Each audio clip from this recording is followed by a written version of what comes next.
भारत में corona virus cases में लगातार इजाफा हो रहा है। भारत अभी विश्व में दूसरे नंबर पे पहुंच चुका है। कोविड-19 केसेस के मामले में 40 लाख का आंकड़ा पार कर चुके हैं और वहीं राष्ट्रीय राजधानी दिल्ली में भी ये आंकड़ा लगातार बढ़ रहा है। शनिवार को एक बार फिर से 70 दिनों में सबसे ज़्यादा केसेस आए थे।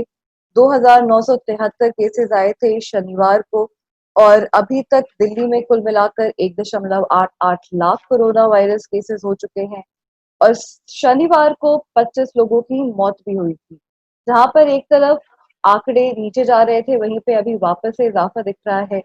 इस विषय पे बात करने के लिए हमारे साथ हैं डॉक्टर जुगल किशोर, जो कि सफदरजंग हॉस्पिटल में कम्युनिटी मेडिसिन के हेड ऑफ द डिपार्टमेंट हैं। हमसे बात करने के लिए बहुत-बहुत धन्यवाद डॉक्टर किशोर। Thank you.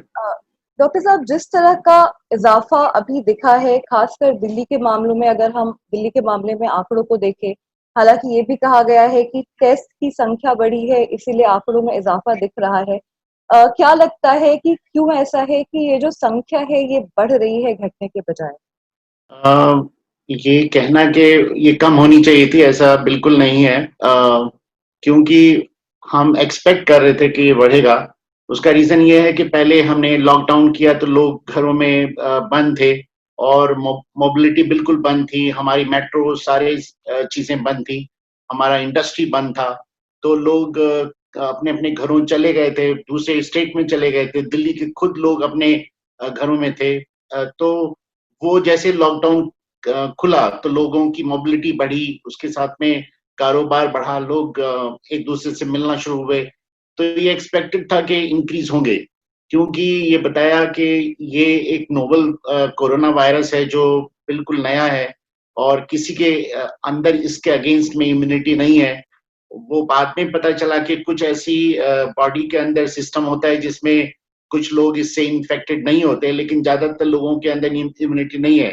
तो इसलिए लोगों को इन्फेक्शन तो होना था। हम इसको अगर कोशिश करके इसको डिले कर दें, लेकिन आज अगर हम बंद करके रखेंगे, कल अगर खोलेंगे तो कल हो जाएगा। तो वो तो जब भी हम इसको नॉर्मल करेंगे लाइफ को तो इंक्रीज़ होना था। लेकिन जो लॉकडाउन का या जो ये सिस्टम था, ये हमारा डिले करने का था, जिससे कि हमारा हेल्थ सिस्टम प्रिपेयर हो जाए। और आज की तारीख में हम कहेंगे कि हमारा हेल्थ सिस्टम बहुत ही पुख्ता है और बिल्कुल नंबर ऑफ केसेस को हैंडल करने के लिए ठीक है। तो हमें डरना नहीं चाहिए और खोल देना चाहिए और इसी तरह से खुल रहा है तो नंबर बढ़ रहा है और ये नंबर बढ़ेंगे, लेकिन डेथ रेट इतनी ज़्यादा नहीं है।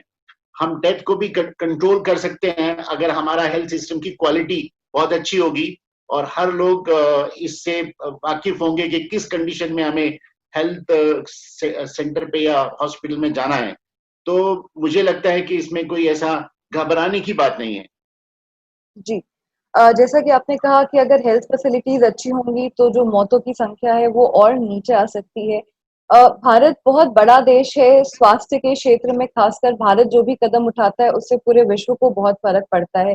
फिलहाल हम दूसरे नंबर पे आ चुके हैं। ऐसे में आपको क्या लगता है कि लोगों को किस तरह के प्रिकॉशंस हैं जो अभी लेने चाहिए, या क्या है जो लोगों को करना चाहिए ताकि वो सेफ रह सकें?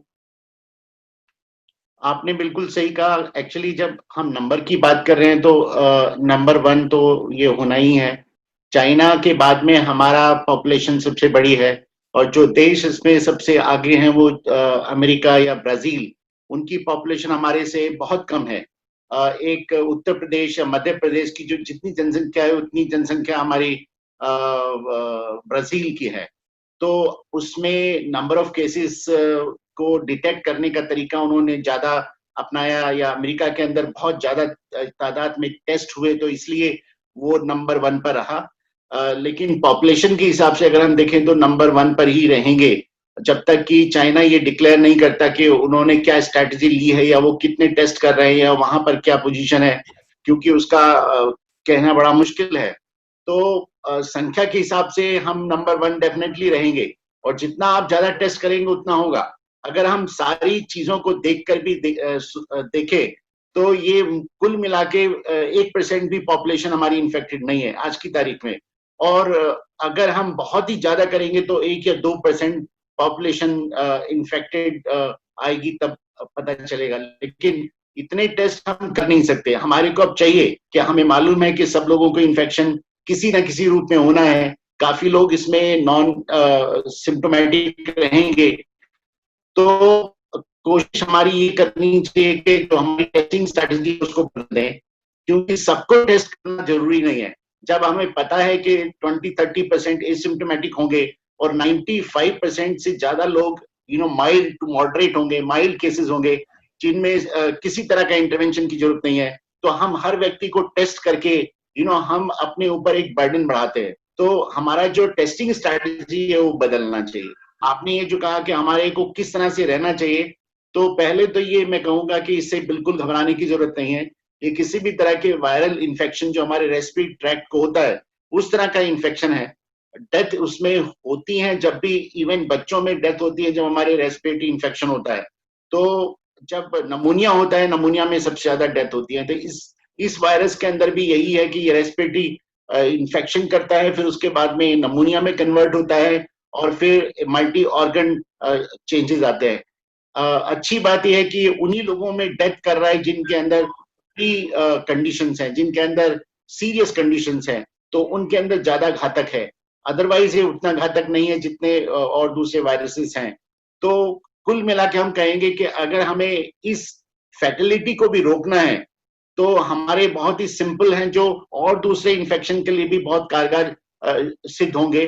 उसमें से है कि हमें अपने आप को साफ रखना है, इधर उधर थूकना नहीं है। हमारे देश में एक बहुत बड़ा एक लत है, जो हम तंबाकू खाते हैं या हम पान खाते हैं, वो इधर उधर थूकते हैं, तो जो आपकी राल होती है उसी के अंदर वायरस होता है, वही आपका चारों तरफ फैलता है। आपको खांसी करते हुए, छींकते हुए अपना ध्यान रखना है, उसको कवर करके रखना है। फेस मास्क, अगर आप इन्फेक्टेड हैं या इस तरह की आपकी हैबिट है, तो डेफिनेटली आपको फेस मास्क लगा के चलना चाहिए। और दूरी का मतलब ये है कि दूरी, अब अगर आपकी मेट्रो शुरू होगी तो आप कितना दूरी रख पाएंगे, या अगर आप मार्केट में जाते हैं तो कितनी दूरी रख पाएंगे। मतलब ये कि आप अननेसेसरी चीजों को ना छुएं, अपने ऊपर मास्क लगा के रखें।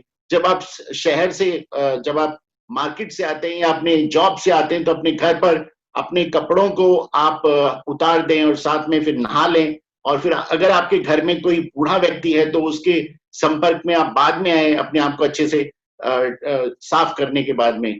तो बहुत सिंपल हाइजीन की प्रैक्टिसेस हैं, जिनको करने से हम काफी हद तक अपने जो बूढ़े लोग हैं जिनमें इन्फेक्शन हो सकता है, या जो वर्नेबल ग्रुप है जिसके अंदर ऑलरेडी इन्फेक्शन या ऑलरेडी नॉन कम्युनिकेबल डिजीज है, उनको हम सेव कर सकते हैं। जी। साथ ही डॉक्टर साहब, आपने कहा कि टेस्ट को लेकर के थोड़ा सा एटीट्यूड बदलने की जरूरत है, और भारत की जनसंख्या बहुत ज्यादा है, तो केसेस और आने वाले दिनों में बढ़ने की संभावना है, ऐसा हमें लगता है।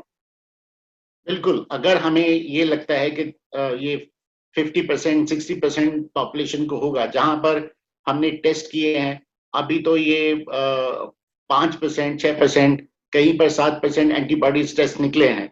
अगर हम दूसरे शहरों की बात करें, और रूरल एरिया में और कम निकला है। और दिल्ली के अगर मामले हम में कुछ ज्यादा शहरों था। में मुंबई और उसकी बात करें, दिल्ली की बात करें, तो ये 23% और फिर 28% हुआ। जी। हमारा अनुमान है कि ये 30, 35, 40% के करीब अगर इन्फेक्शन होता है, तो अब ये है कि पूरा देश में अगर 30-40% होता है, तो आप ये देखिए कि कितने करोड़ टेस्ट करने की जरूरत पड़ेगी। आप उसका अनुमान लगाइए कि हमारी पॉपुलेशन 100 करोड़ से ज्यादा है, और उसमें अगर हम मान के चलें कि अगर हम 50% लोगों का भी टेस्ट करें, तो ये 50 करोड़ जनसंख्या को हमें टेस्ट करना पड़ेगा, जो कि एक बहुत ही बड़ा बर्डन है। और पब्लिक सेक्टर इसको किसी भी तरह से उठाने के काबिल नहीं है, मेरे को ऐसा लगता है। तो हमें स्ट्रैटेजी बदलने की जरूरत है। जो एसिम्प्टोमेटिक है उनको टेस्ट करने की जरूरत नहीं है। जरूरी ये है कि हम आज के वक्त में एंटीबॉडीज के सर्वेलेंस करते रहें, और ये देखते रहें कि कितना कम्युनिटी के अंदर इन्फेक्शन हो रहा है, और हम उसी के हिसाब से स्ट्रैटेजी बनाएं। और टेस्ट सिर्फ उन्हीं लोगों में करें जो सिम्टोमेटिक हॉस्पिटल में आते हैं या जिनको जरूरत पड़ती है, या जो जिनके अंदर ऑलरेडी कोई ना कोई बीमारी है और साथ में उनको इन्फेक्शन है, तो उनके लिए इन्फेक्ट हम टेस्ट करें, ना कि हम हर व्यक्ति को कहीं पर जैसे कैंप अप्रोच होती है उस तरह का टेस्ट करना बिल्कुल ठीक नहीं है मेरे हिसाब से। तो भारत में आने वाले दिनों में कोविड केसेस की संख्या बढ़ सकती है, लेकिन साथ ही जो मोर्टालिटी है वो भी कम हो रही है, और अगर स्वास्थ्य सेवाएं सही हो तो मोर्टालिटी और कम हो सकती है। डॉक्टर किशोर, हमसे बात करने के लिए बहुत बहुत धन्यवाद।